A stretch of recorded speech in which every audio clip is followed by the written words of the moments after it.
Bienvenidos a Soy Violento, Soy Macabro Podcast. Yo soy Ali. Y yo soy Dee. Y hoy Dee nos contará de un caso que sucedió en San Diego, California. Once a kind, funny, and loving 14-year-old, Anna Hernandez Yocupicio had recently turned rebellious, leaving her family and friends bewildered by the sudden change. On November 2015, Anna and a group of her friends went out to party the night away. But soon after, Anna's family reported her missing.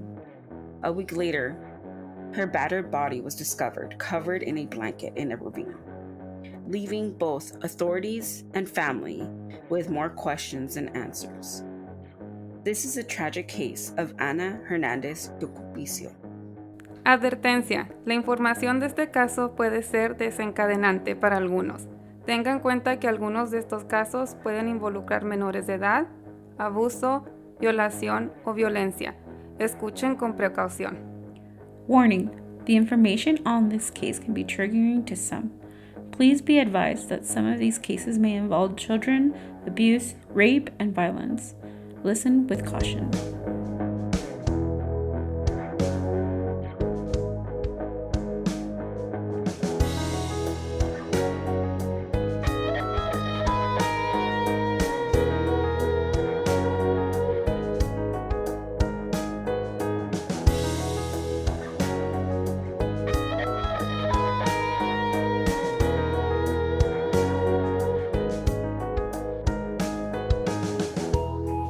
Scary, very scary. I saw the boy was like crying, and the other guy was hugging him and saying, no, that's not her.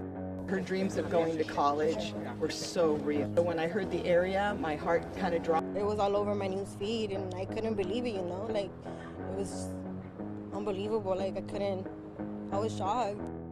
On the night of November 18th, 2015, Hermenia Inda was at home when her son was alerted by a neighbor about a mysterious item near the park trail behind their apartments. It was around 5:30 p.m., so they decided to take their phones and their flashlight and turn it on in order to scour the area that was near their complex. Her son ventured out into the spot that the neighbor had mentioned, and he uncovered a blanket that he had seen from the distance of the trail. It was underneath a ravine, so he decided to walk down there and see what it was. He made the horrific discovery of a young girl who was beaten and brutally shot in the chest and covered with a blanket. Shortly after, a young boy and an older man arrived to the scene. The boy broke down in tears while the older man consoled him and said, quote, "No, it's not her." According to ABC 10 News, the young boy was the brother of 12-year-old Nelly Espinosa, a girl from the same apartment complex who had gone missing 5 days prior. Detectives were puzzled to learn that another girl had disappeared the same night Nelly had gone missing, making the situation even more perplexing. The girl was found in a rat blanket and was determined to be 14-year-old Anna Hernandez. Anna and Nelly were actually friends, and they would both go missing the same night. As of that evening, police had identified one deceased teen and the other remained missing without a trace. The authorities were left stunned, struggling to come to the conclusion on what happened when they both disappeared. Anna Hernandez was born on July 31st, 2001, and she was raised in Logan Heights, in an urban neighborhood near the central area of San Diego, California. She was also the youngest of 5 siblings. However, she only had one brother who was just a year older than her, and the rest of her siblings were sisters, and they were all in their 30s and 40s, so they kind of just lived on their own. They were away from the family. During the time of this case, Anna's father and mother had been separated, and Anna's father was still involved in her life and, still take care of her, but they just didn't live in the same home. According to the family, Anna was loving, caring, and very kind-hearted and really funny. They describe her as being such a joy to be around. and she just made people really happy. During the vigil of Anna's memory, one of her teachers actually shared a photo with different outlets showing Anna in these like scrubs, like medical scrubs, and it had a veterinarian logo on the corner of her scrubs. And she told these news outlets that Anna was a very patient person and she just loved animals and eventually wanted to become a veterinarian. So they all kind of just described Anna just to be this amazing human who, you know, died shortly after turning 14. So it's completely heartbreaking to know that she was just starting off. You know, she just had a whole life ahead of her. But according to her family, things started to slowly shift once she moved to a different high school and began hanging around with a different group of people. As a freshman in high school, she had developed a different crowd of friends. According to relatives, around 6 months before Anna died, Anna's Facebook started to change as well. Anna started posting pictures of her and the group of friends that she was hanging out with. And she was drinking and smoking pot and throwing up the middle finger and just partying with just not the right crowd. In September of 2015, just 2 months prior to her death, Anna was raped on a park called Mountain View in San Diego by 2 minors. Shortly after the report was made, these teens were arrested and charged in the connection to the assault of Anna. And on September 20th, the boys were actually plead guilty and were sent to a California juvenile correction facility. And they were both minors, so there was no information that was given. Right. In regards to how long they were there, if they were, had any probation or anything. So that's kind of where it was left off. On November 12th, 2015, Anna and a few friends went out to party. They, were getting ready and they left. And the family were just assuming that she was just going to go and then come back. That night, family decided to call the police and report her missing. Sadly, the police considered her a runaway because she left on her own, right? And also because she had done this once before.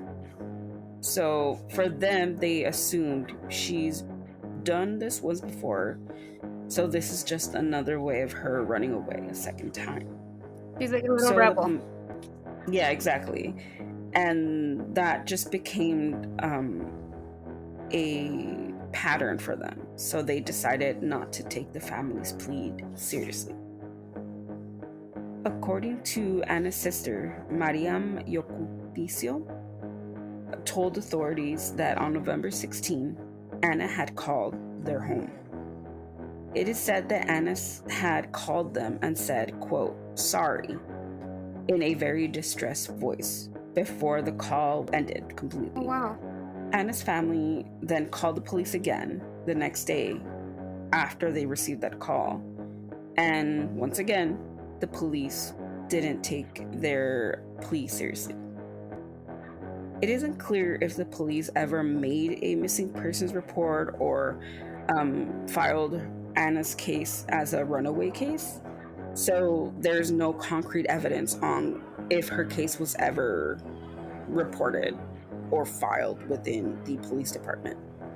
However, 2 days after that call, Anna's partially decomposed body was found in the ravine. Based on the autopsy, Anna was shot multiple times.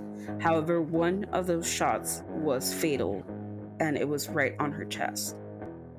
There was also bruises and marks on her hand and her feet, indicating that Anna was possibly tied up. Based on how brutally beaten the body was, Anna's sister was the one that identified the body and forbid that her mother see the body because she didn't want her mom to be traumatized. Sadly, Anna's mother still can't come to the realization that her daughter is dead and still hopes to see her once again. A year after Anna's death, one of Anna's sisters did an interview with the San Diego Union Tribune and told the outlet, quote, She doesn't believe it yet. It's been a year and she doesn't see her life without Anna. Pobre madre. Anna was the light of her eyes. She really believes she'll come back. Y es lo malo que, bueno, entiendo por qué la hija no quiso que mirara el cuerpo, porque that's traumatizing enough. But already, like, I mean, hearing, porque imagino que la mamá le dijeron, la mamá sabe los detalles de cómo encontraron el cuerpo de su hija. Hearing it was enough. Yeah. She didn't have To see it at all. She didn't have to see her. But, No. you know, it's still one of those things that it's not enough closure for the mom, in a way. It's not. No. The most strange thing about this case is that Nelly Tamara Espinosa was still missing. Right. Mexican authorities, as well as Nelly's family, were helping on the search of trying to find 12-year-old Nelly. According to both the flyer that Nelly's family provided and what the authorities say is that she went missing on November 13th. So it was the exact same day that Anna was missing. However, Maria Velasquez, who is Nelly's mother, told NBC7 News that she believes her daughter is alive. She also told outlets that she is not sure if the girls were together the night that they went missing. That's what I was going to ask you. Did they go to the same party? But no. They have no idea. O sea, no saben. Yeah. Maria also told the outlet that Nelly did not have a cell phone the day that she went missing. So she also didn't have a boyfriend or anything that would make it unusual for her to leave or to run away. She told the outlet that she mostly spent her time at Memorial Park with her friends. And it's unlikely that her daughter, like it's unusual that her daughter would go missing without a trace. However, Lieutenant Hastings told the public in a conference that Nelly did call her family members, and Nelly stated that she was fine, and if anyone tried to go look for her, that she was going to flee deeper into Mexico. She said that she was staying with somebody in the northern part of Mexico, and then hang up. After that, no details were disclosed. But on November 27th, 2015, a little over a month after finding Anna's body, Nelly Espinosa was located in Tijuana, Mexico by her grandfather. According to various outlets, and Nelly's grandfather brought her to San Isidro port of entry, where Nelly was turned into the U.S. Customs officers and investigators of the San Diego Police Department. Police also released 2 pictures of 2 different individuals as soon as Nelly returned to San Diego. One was of 16-year-old Janet Mendoza, another teen who was reported missing on October 28th, and who is friends with Nelly and Anna. The second person of interest in this case was Daniel Flores, a 19-year-old man who was believed to be armed and dangerous. Police believe that both of them had some sort of involvement in Anna's murder and fled to Mexico. Since November 2015, their Facebook pages were not updated with any new information, and no further details were given on their whereabouts. Wait, how did they get to Janet and Daniel? Nelly les dijo algo?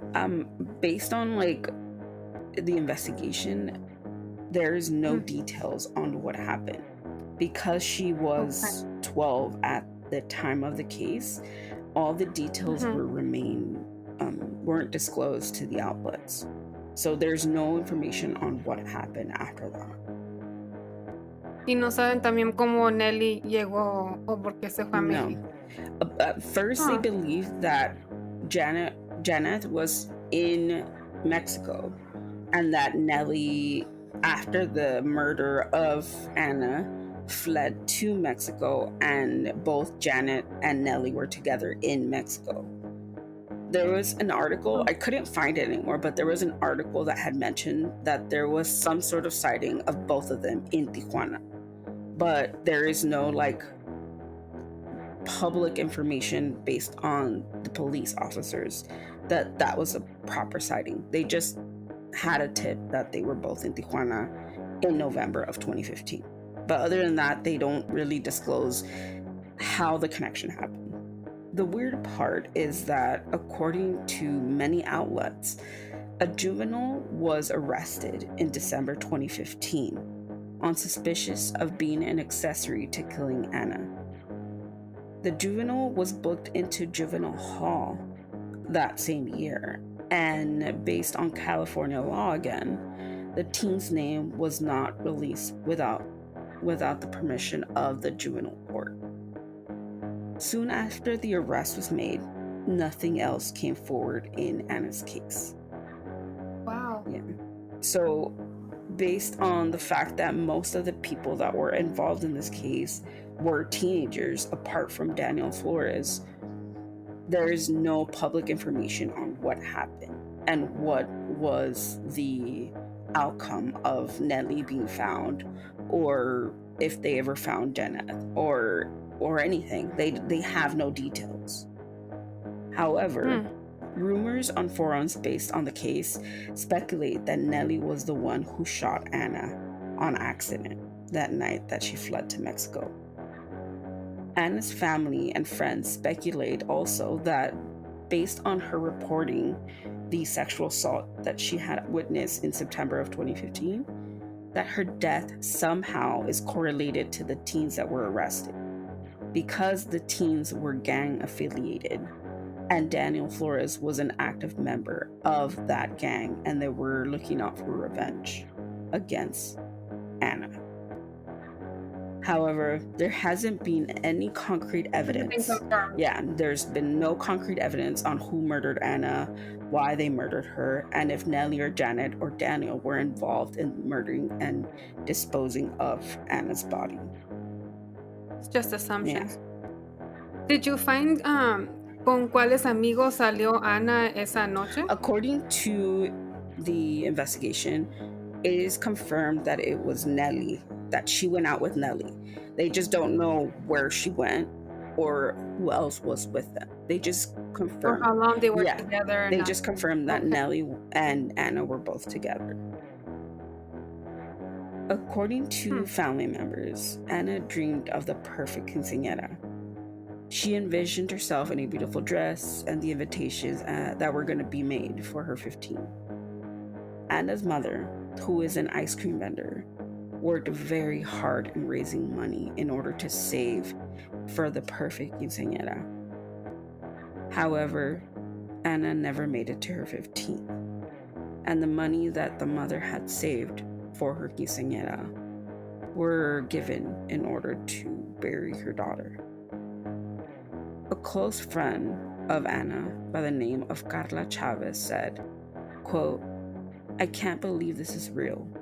She was only 14. A family member told the San Diego Union Tribune, quote, "We really miss Anna. You feel her missing when we all get together." Although she was young and she was a rebellious teen, hanging out with the wrong crowd, she was still a daughter. She was still a sister. She was still a friend, with a whole life ahead of her.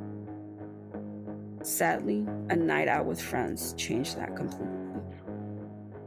Our hearts go out to the family, the friends, and anyone who has been affected by her case. This is a tragic case of Anna Hernandez Yocupicio. She was like the sweetest person that I know. She was like sassy but sweet. Now I can't text her, I can't call her, I can't see her like on Facebook posting pictures with her family. I just found out I was too late for this, like it sucks to like have someone taking away this at a young age, and she was only 14. I hope this just makes justice for Anna. That if it was somewhere else, I feel like it would have been treated a little different, and I hate to say that. Fear has been able to penetrate this neighborhood, that there haven't been a lot of answers given. So just to confirm, they haven't caught anyone. There's assumptions, but there's like some suspects maybe, but no one's been detained for this or charged. Based on the forum that I had seen, a lot of them had said that even the case has been removed from a cold case in the San Diego files, One of Anna's cousin actually did like a recap video of like Anna's photos for her anniversary of like her death, and somebody had said like, is there any updates on the case? And she said Nellie confessed that she murdered Anna and ran away to Mexico, and she's the juvenile that was arrested and taken to jail. And I think she only was there for 6 months and was released. But that's all. Like, I can't say that's like. Yeah, no hay algo que diga que esté así, que authority, something, court, sealed, nothing. No, it's just forum you found. So that's according to what the article says. But the comments say on that YouTube channel. Other than that, there's nothing. Nothing. Like, and like I try to. Yeah, and I try to see if there was like anything recent. Nothing. And nothing. The only recent thing was that publication on a year after her murder where the sister talks. But even then, all she says is like they speculate this and that. But other than that, nothing's confirmed. Y es lo triste, right? 9 años después and nothing. And thousands of cases que esto pasa. Que pasan años sin tener información. Yeah. And it's mostly because sadly, a lot of the police officers don't want to pay attention to it because she was a rebellious teen who was smoking, who was of like some sort of gang affiliation. She was a runaway. So most of these cases are just thrown out. Yeah. For them, it's almost like it sounds like makes them less human because she checks off all of these other things. Just because she checks all the boxes, which is sad. Yeah. And that was the case for this week. I know it's a short case, but I found it very. It needs to be talked about. Yeah, it's one of those cases that not a lot of people heard of. Not a lot of information has been out about it, and we feel like we need to shed some light on cases like this. This case is like almost 9 years old already, and there still hasn't been any updates on it. But again, we want to know what you guys think about this case. Spotify officially uploaded their platform, so now you can actually leave bigger comments now on those sections, and we can interact with you guys on there. So we would love to hear from you guys.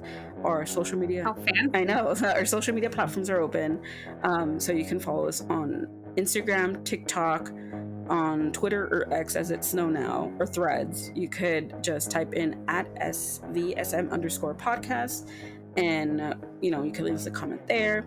We have a Facebook page. You could just type in Semana podcast on the search bar, and we should be the first ones to pop up, if I'm not mistaken. And we also have a YouTube channel, so you could type in SVSM_podcast or Semana podcast, and we should be the first ones to pop up. So we will try to upload the video portions of this shortly, and you guys can interact with us and see this in person. But you're beautiful. I know. You can leave comments, interact with us, say what you think about this case, and we would love to hear your opinions. You can also listen to the last 114 I think this is 15. Yeah, 15. This would be 15. Yes, 15 or 16. I think my case. I think my case is 116. Sorry, we're in the hundreds. We can't keep up anymore. But you can find the rest. This is 116. Yeah, so you can find the other 115 episodes on our Spotify, Apple Podcasts, Amazon Music, and wherever you stream podcasts. Just type in you could just type in Semana podcast, and our whole catalog should pop up, and you can listen to us there. And don't forget to put podcast, porque si no ponen podcast, you'll find a song. So please, please type in podcast at the end of it, please. It's a great song. It's a fantastic song, and our first episode is based on that song. So if you want to listen to that very long and tedious episode, you can go to our first episode. Interesting It's a case. very interesting case, and it's still one that like is perplexed in Mexico. So It's still one that I can't forget. it's haunting for sure. Yeah. But yeah, other than that, I think that's it. Any updates? Anything else? No, that was it. All right, that was it. Ali's birthday was this week, so we're still partying hard. So happy birthday, Ali. Birthday month. Birthday Thank month, you. yes, especially birthday month. Woo! And if you guys want to say that, there's a picture on every single one of our platforms, so say happy birthday. But yeah, other I don't love the she attention. doesn't, even though she clearly does. No, just kidding. But with that, I think that's it. That's it. Yeah. Anyways, have a great weekend. We'll see you guys next week, and yeah, stay spooky. Nos vemos. Bye. Adios. Stay spooky. You went a little too early. Stay spooky. You distracted me. I'm sorry. I didn't know how to end this episode. Anyways, bye guys. Okay. Bye.